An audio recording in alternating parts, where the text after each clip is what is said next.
नमस्कार, अंतिम बाजी में आपका स्वागत है। दिल्ली स्टूडियो से मैं हूं हीर और मैं हूं डिम्पी कालरा। तो आज मार्केट ने ज़्यादातर समय 8800 के ऊपर ही निकाला और ये मार्केट की एक जीत कह सकते हैं। और अब ये एक्सपायरी का हफ्ता भी है तो वॉलेटिलिटी आपके लिए बिल्कुल रहेगी मार्केट में, लेकिन शायद रेंज ब्रेकआउट ना हो, क्योंकि मेरी इस बार का जो रोल ओवर का आंकड़ा है वो कमज़ोर है।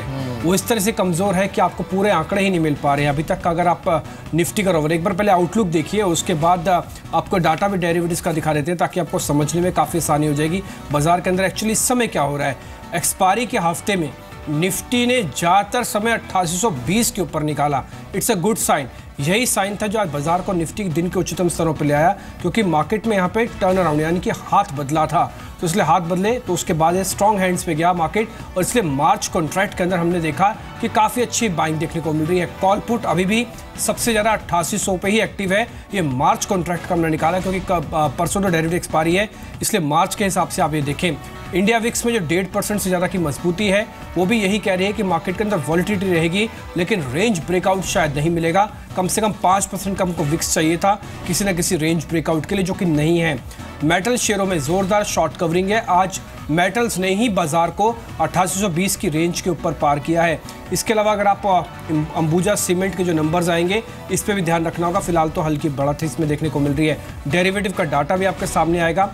निफ्टी के कॉन्ट्रैक्ट के अंदर फरवरी और मार्च हमने दोनों के हिस्से रखे हैं। मार्च के अंदर अच्छा खासा बिल्डअप है, फरवरी कॉन्ट्रैक्ट के अंदर शॉर्ट कवरिंग देखने को मिल रही है। ठीक वैसा ही बैंक निफ्टी के अंदर भी है, और यहाँ पर भी हमने देखा है कि शॉर्ट कवरिंग के साथ साथ ताज़ा खरीदारी यानी कि रोल ओवर जो है बैंक निफ्टी में निफ्टी के मुकाबले थोड़ा बेहतर है। लेकिन अभी जो रोल ओवर का आप स्टेटस देख पा रहे हैं ये बेहद कमज़ोर, बेहद निराशाजनक है। उम्मीद करते हैं कि 2 दिन में रोल ओवर कम से कम 50% को पार हो जाना चाहिए। अगर नहीं होता तो शायद इस बार की सीरीज़ एक ऐसी कमज़ोर सीरीज़ होगी जिसको अगले हफ्ते अगले सीरीज़ में तोड़ा भी जा सकता है। बिल्कुल, और ये इनफैक्ट देखना होगा। लेकिन हाँ, ये ज़रूर है कि कम से कम आज अगर आप इंट्राडे बेसिस पे देखें तो रुझान ठीक इस तरह से है कि सुबह वो लग रहा था थोड़ा डामाडोल सा मार्केट, जब ये 8809 तक फिसल गया था और लग रहा था कि शायद सेंटिमेंटल अगर इम्पैक्ट रहा इसी तरह से तो 8800 के नीचे भी फिसले।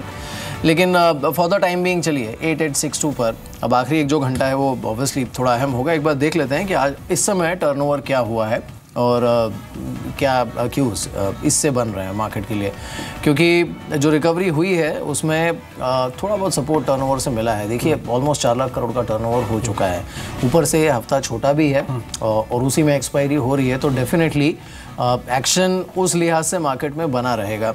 लेकिन हाँ, ये ज़रूर है कि रही बात अगली सीरीज़ की, जो सबसे बड़ी प्रॉब्लम है मार्केट की वो यही है कि अगली सीरीज़ के लिए भी कोई ऐसा ट्रिगर नहीं है जिसके आधार पर कोई ब्रोकर बहुत लॉन्ग शायद इसलिए यही वजह है कि रोल ओवर इस बार उतना हमको स्ट्रॉन्ग मिल नहीं रहा, क्योंकि ट्रिगरलेस थोड़ा सा मार्केट है।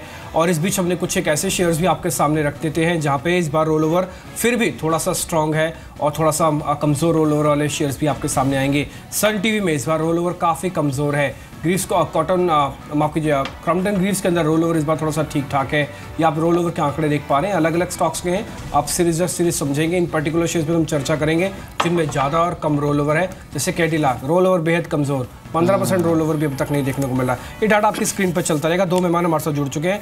गौरव बिस्सा है, अनुज दीक्षित है। अनुज से हम टेक्निकल समझेंगे, गौरव बिस्सा से हम F&O के हिसाब से समझेंगे कि मार्केट के अंदर करना क्या है।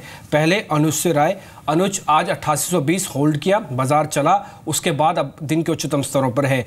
ये हम 9000 की तरफ जा रहे हैं या फिर अपने आप को उतना कंफर्ट दे रहे हैं कि आराम से शॉर्ट कर लीजिए, जिन्होंने मौका नहीं मिला उनको शॉर्ट करने की बेहतरीन अपॉर्चुनिटी देगा बाजार? नहीं डिम्पी, मुझे अभी भी लगता है कि बाजार के अंदर इतना मोमेंटम तो बना हुआ है कि इस सीरीज़ में वो एक बार तकरीबन फिर से 8920 8950 के लेवल को टेस्ट करने की एक कोशिश ज़रूर से करेगा। लास्ट वीक भी हम जैसे बात कर रहे थे, जो हमने फ्राइडे को देखा था एक मूव, उसके बाद एक कैंडल ज़रूर से निगेटिव बनी हुई थी, लेकिन उसके बाद कुछ फॉलो ऑफ सेल ऑफ देखने को नहीं मिली है। और आज हम देख रहे हैं कि बाजार फिर से ऊपर 40 पॉइंट के आसपास चल रहा है, 8850 को भी निगोशिएट कर लिया है। तो मेरे ज़रूर से मेरा ख्याल है कि आने वाले दिनों में और भी स्ट्रेंथ देखने को मिल सकती है। लेकिन एक चीज़ बहुत इंपॉर्टेंट है डिम्पी की 8950 से 9000 50, ये जो 100 पॉइंट की रेंज होगी ये बाजार के लिए बहुत मुश्किल रेंज होगी। तो मुझे नहीं लगता कि हम मार्च की एक्सपायरी में कोई बहुत बड़ा मूव देखने वाले हैं। मेरे ख्याल से ऊपर में कहीं ना कहीं मार्च की एक्सपायरी तक 9000 9050 की अपसाइड कैप रहेगी और एक साइडवेज मूव देखने को मिल सकता है जो तकरीबन 8700 से लेकर 8800 से लेकर और 9000 9050 के बीच में हो सकता है। बिल्कुल। खैर चलिए, 41 अंकों की तेज़ी जो है निफ्टी पर, इसे अगर प्ले करना भी हो तो जो लिमिटेड ऑप्शंस हैं गौरव, इसमें आप इस समय क्या सलाह देंगे?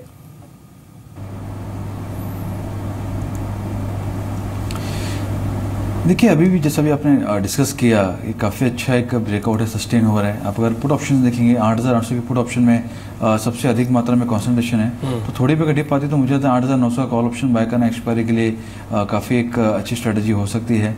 और मुझे लगता है कि एक्सपायरी शायद एक बार के एक्सपायरी के पहले एक बार 8920 के ऊपर एक बार निफ्टी दिखा सकते हैं, तो वो जैसे एक सेफर बेट भी हो सकता है। तो फिलहाल हम लोग बुलिश हैं, हमने क्लाइंट्स को भी यही सलाह दी है कि जब तक 8800 के ऊपर है आप बुलिश व्यू रखिए।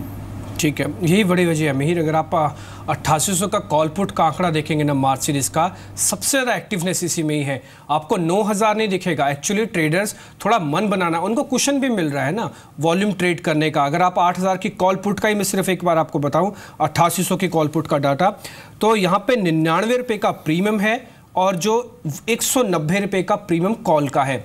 इसका मतलब ये बहुत क्लियर है कि दोनों में स्विंग ट्रेड मिलेंगे। आप कहीं भी बाजार को 8800 पे होल्ड करके बाय करना चाहते हैं तब भी आपका पैसा बनेगा। आपको लग रहा है ऊपर पे शॉर्ट करना है, बाजार थोड़ा भी हल्का हुआ तब भी आपका पैसा बनेगा। तो 8800 की कॉल पुट काम करने के लिए सबसे बेहतर है। मार्च सीरीज की आपको समय भी इसके अंदर काफ़ी मिल जाएगा, इसलिए ज़्यादातर एनालिस्ट आपको देखेंगे यही सलाह अपने क्लाइंट्स को दे रहे हैं कि इनमें ट्रेड लिया जा सकता है। लेकिन आज जो शेयर चल रहे हैं उसमें एक TCS बड़ा इंपॉर्टेंट है, जिसमें शाम को एक डेवलपमेंट होने वाली है।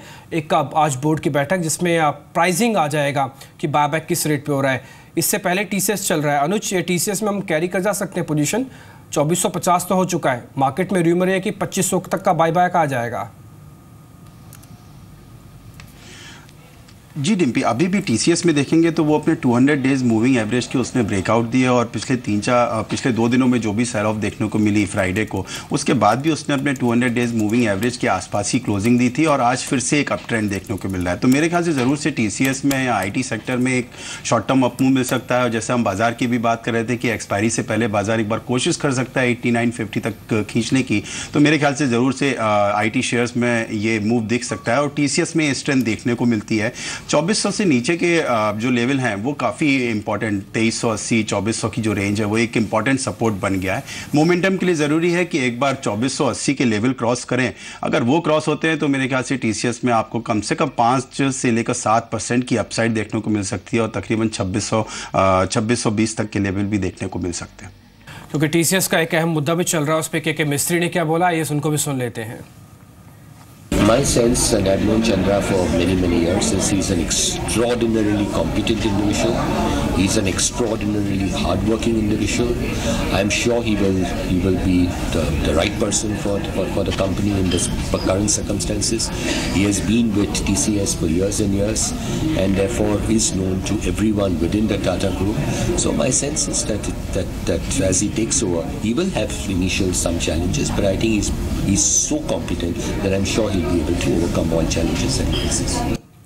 देखिए, आई थिंक अब वैसे भी अब देखिए जो एन चंद्रा के फेवर में जो चीज़ है वो ये है कि एक तो क्योंकि वो TCS को संभालते थे, तो वर्चुअली आधे से ज़्यादा जो कैश का पूरे ग्रुप का वो ऑलरेडी वो संभाल ही रहे थे। वो कह 5 मिनट दूरी होऊंगा, मैं TCS से दूर नहीं रहने वाला। बस ये था कि उस समय वो पूरे टाटा एम्पायर का जो जिसे कहते हैं क्राउन इन द ज्वेल, वो संभाल रहे थे। अब उन्हें टाटा ग्रुप के NPS को भी संभालना पड़ेगा। बट ठीक है, तो कल वो चार्ज लेंगे और इस पर इनफैक्ट आप हमारी खास कवरेज भी देखेंगे दिन भर। पर उनका जिस तरह का ट्रैक रिकॉर्ड है, I think market will be happy and more than happy. I think market will feel secure. TCS पर बायबैक की न्यूज़ तो है ही। टाटा मोटर्स पर अनुज क्या सलाह है आपकी? आज जो यहाँ पर ख़रीदारी देखने को मिली है, अब फंडामेंटली तो अभी भी देयर इज़ अ कन्फ्यूजन पिछले हफ्ते जो नतीजा है उसके बाद, बट शॉर्ट टर्म के लिए क्या ट्रेड लेंगे आप टाटा मोटर्स पर?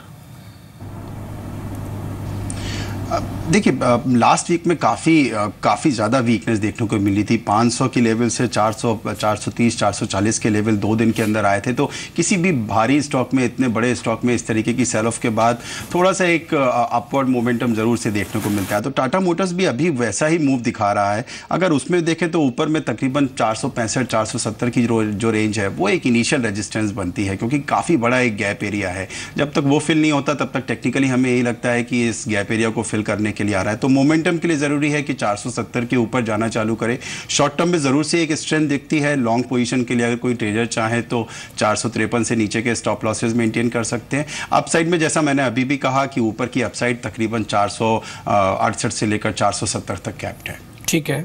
जब टाटा ग्रुप के 2 शेयर्स की बात हुई तो एक शेयर और देखिए जो बहुत तेज चल रहा है वो है टाटा स्टील। ये दिन के उच्चतम स्तरों पर है। आज मेटल लेड रैली है, यानी कि मेटल के अंदर काफ़ी स्ट्रॉन्ग मोमेंटम है। ज़्यादातर मेटल के शेयर्स ऊपर है और ये एक्सपायरी का ही शेयर बन गया एनटीपीसी की तरह। ये सिर्फ 4 या 5 दिन बहुत स्ट्रॉन्ग मूव दिखाता है। जब इसमें 4 से 4.5% का मूव आता है वो एक्सपायरी के आसपास ही आता है। गौरव, एक बार इसका डेरिवेटिव का डाटा देखिए और एक बार समझाइए कि टाटा स्टील के अंदर जिनकी पोजीशन है वो टिल एक्सपायरी तक रखें या फिर प्रॉफिट को बुक कर लें, और जिन्होंने नहीं किया कोई भी ट्रेड वो करें या फिर नहीं करें।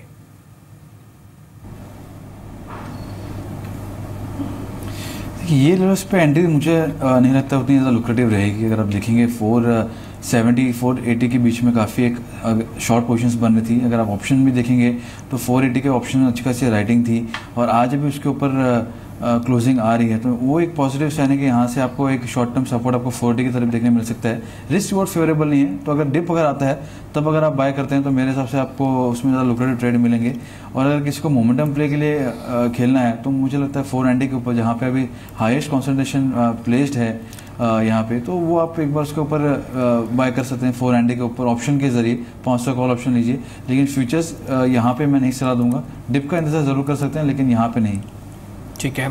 इस बीच आज सुबह भी एक खबर थी, इनफैक्ट हम शुक्रवार से उस खबर को कैरी कर रहे हैं, हेवल्स और लॉयड इलेक्ट्रिक को लेकर। ये तो पहले से तय था कि शायद हेवल्स बड़ा बेनिफिशियरी नहीं होगा, उस दिन भी कमज़ोर था। आज ये एफ&ओ में टॉप लूजर्स भी है, करीब 3% नीचे है और यहाँ पे दबाव बना हुआ है। एक बार गौरव इसका भी चार्ट देखिए और कितना टूटने वाला है। ये फेयर वैल्यूड 400 के ऊपर ही बनता है या फिर इसके कहीं जाके नीचे?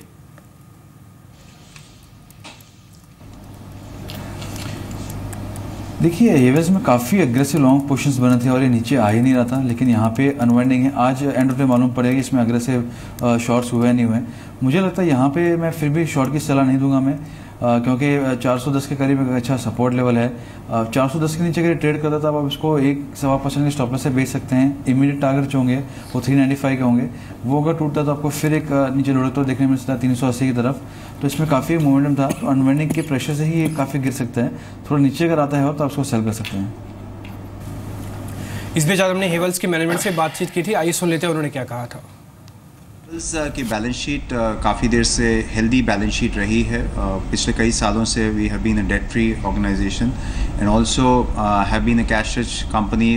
लास्ट ईयर हम लोगों ने सिल्वेनिया की जो डाइवेस्टमेंट की उससे भी कुछ फंड्स इकट्ठे हुए, but those funds were a war chest for new acquisitions.